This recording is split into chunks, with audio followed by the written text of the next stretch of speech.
माँ बेटे को खोने के बाद बेचैन मन से जानना चाहा कि मौत के बाद क्या होता है। कहाँ होते हैं हमारे प्रिय, क्या होता है उनके साथ। वीडियोस देखने लगी, बच्चे से बात करने की जिद थी। उसी क्रम में आपसे जुड़ी। आपने कहा आप साधना करें तो सब मिलेगा। मैं आपकी बातों को ब्रह्म सत्य मानकर चल रही हूँ। प्रीति, चिंता मत करो, गीता सुनो। सच्ची में गीता सुनोगी। और खास करके गीता का दूसरा अध्याय जो मैंने पढ़ाया है, वो लंबा अध्याय है, लेकिन गीता सुनो, बारंबार सुनो। तुमको तुम्हारे प्रश्न के सारे उत्तर मिल जाएंगे। ठीक है। ये शरीर केवल जाता है, आत्मा कहीं नहीं जाती है। हमको लगता है कि हमारा बेटा है। मैं समझ रही हूँ कि मैं माँ हूँ। बहुत कठिन है ये चीज डील करना। मैं समझती हूँ बहुत ज्यादा। लेकिन बार बार मन को समझाना पड़ता है कि वो कहीं नहीं गया है। वो आत्मा है। आत्मा मर नहीं सकती। आत्मा को ना कोई जला सकता है, ना कोई डुबा सकता है, ना कोई काट सकता है। आत्मा शरीर बदल करके आती है। इस जन्म में उस आत्मा के साथ हमारा लेन देन था। इस जन्म में वो आत्मा आई। जितना समय हमारे साथ उसका लिखा था, उतने ही समय वो आत्मा हमारे साथ थी। फिर भाई कई बार ये प्रश्न आता है कि आत्मा गई कहाँ होगी। जब आप इतना जुड़ाव आत्मा के साथ रखेंगे तो वो आत्मा छोड़ नहीं पाती है। वो आत्मा आपके पास ही आजू बाजू भटकती है। आप नहीं देख पाते हो, लेकिन वो आपको देखती है। आप उसके निमित्त जो भी कुछ रखोगे, भोजन पानी, वो आत्मा लेती है। तो जो धरती पर रह गए हैं पीछे, किसी के कभी कोई भाई गया, किसी की बहन गई है, ये सब मेरे पास बहुत लोग हैं ऐसे, बच्चे गए हैं।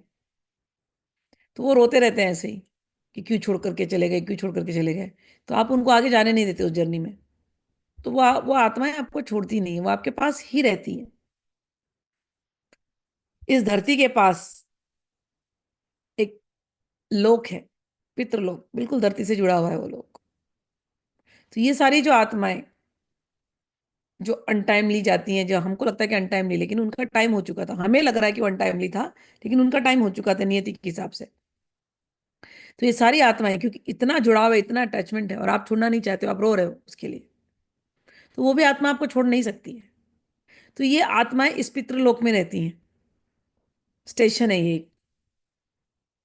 फिर जब हम इस शरीर को छोड़ते हैं, जितने भी साल के बाद छोड़ेंगे, हमें लगता है कि बहुत साल हैं, लेकिन इटर्निटी के लिए ये एक बूंद की जैसे है।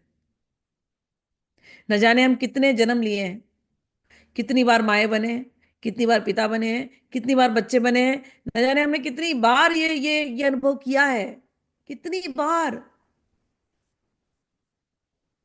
और हर बार हम इसी दर्द से गुजरे हैं। इस बार भी अगर ये दर्द आया है, मैं आपको बता रही हूँ, आत्माएं उधर ही पितृलोक में रहती हैं। जो भी, चाहे भाई हो, चाहे बहन हो, जो भी गया हो, अनटाइमली गया हो, इसी पितृलोक में रहती हैं, आपका इंतजार करती हैं।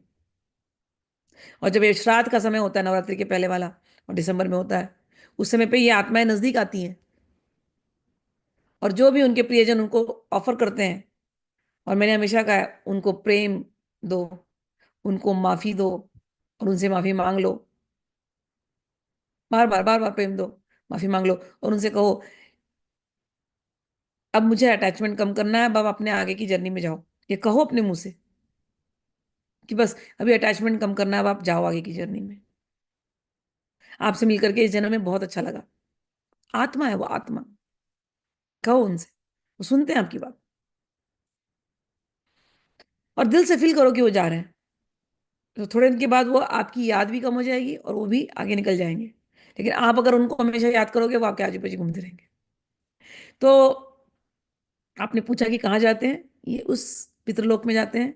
वो वहीं रुके रहते हैं जब तक कि हम ये धरती नहीं छोड़ते हैं। और जब हमारी मृत्यु होती है, तो हम भी उसी पितृलोक से होते हुए जाते हैं। और उन पितृलोकों में उन आत्माओं को दोबारा एक बार मिलते हैं। और फिर प्यार का एक्सचेंज करके उन उन लोगों में प्रेम का एक्सचेंज होता है। प्रेम का एक्सचेंज करके फिर अपने अपने कर्मों के हिसाब से हमारी अलग अलग गति होती है। फिर वो आत्मा पितृलोक से बाहर निकलेगी, आप भी पितृलोक से बाहर निकल के जहाँ जाना है आपके लिए, जो यूनिवर्स ने सोचा है, आपकी गति वैसी होगी। आपकी गति अगर यदि अगेन मरते समय अंते मति सागति, कि मरते समय आपकी मति क्या कहाँ है। गीता आप मेरी सुनिए, आप दूसरा अध्याय, आठवां अध्याय, नौवां अध्याय, आपको समझ में आएगा पूरी साइंस। भगवान कहते हैं अंत काल में जो तुम्हारी बुद्धि में होता है, जो तुम्हारे कॉन्शियसनेस होता है, तुम वही जाने वाले हो। लेकिन अंत काल में कोई मेरा स्मरण करता है तो वो मेरे लोक आएगा, और मेरे लोक आने के बाद फिर वो इस संसार में दोबारा नहीं आता। तो अंत काल में, लेकिन वो अंत काल की जो स्मृति है, वो जो आप अभी प्रिपेयर कर रहे हो वही आपकी अंत काल की स्मृति होगी। इसलिए हमको सिखाते हैं जो जाने वाला गया, उसके मोह को छोड़ो। ये मोह है जो तुमको दुख दे रहा है, उसके मोह को छोड़ो और उसको बोलो तू आगे जा, और अपने आत्मा पर काम करो कि एक दिन हमारी भी गति यही होने वाली है, एक दिन मृत्यु हमारे पास भी आने वाली है।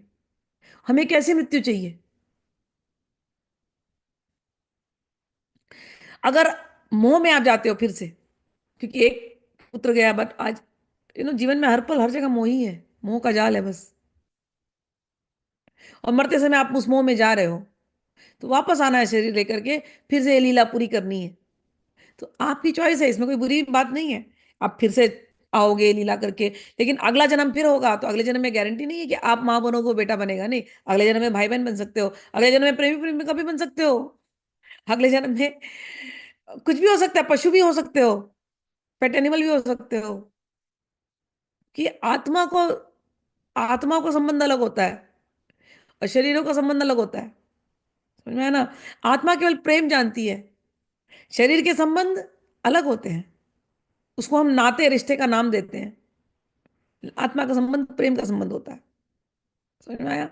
तो ये जो आप जो बोल रहे हो, तो मैं आपको इतना ही बोलती हूँ कि अपने ऊपर काम करो।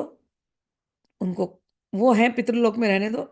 उनके लिए जो आपको श्राद्ध वगैरह करना है, दिल से उनको हमेशा ऑफर करो, वो लेंगे। वो आपके पास रहेंगे जब तक आपकी मृत्यु नहीं होती है। और जिस दिन हमारी मृत्यु होगी, जाते समय वो एक स्टेशन पे हम रुकेंगे, उनसे मिलेंगे, उनको प्यार करेंगे, प्यार देंगे, फिर अपनी जर्नी आगे, उनकी जर्नी आगे, और जो ये यूनिवर्स है वो सब भुला देगी। फिर नया एक माता का गर्भ, या अगर माता का गर्भ नहीं चाहिए तो भगवान का नाम लेते लेते जाने का प्रण कर लो, गुरु का नाम लेते लेते जाने का प्रण कर लो, सीधे मणिद्वीप या सीधे गोलोक वृंदावन।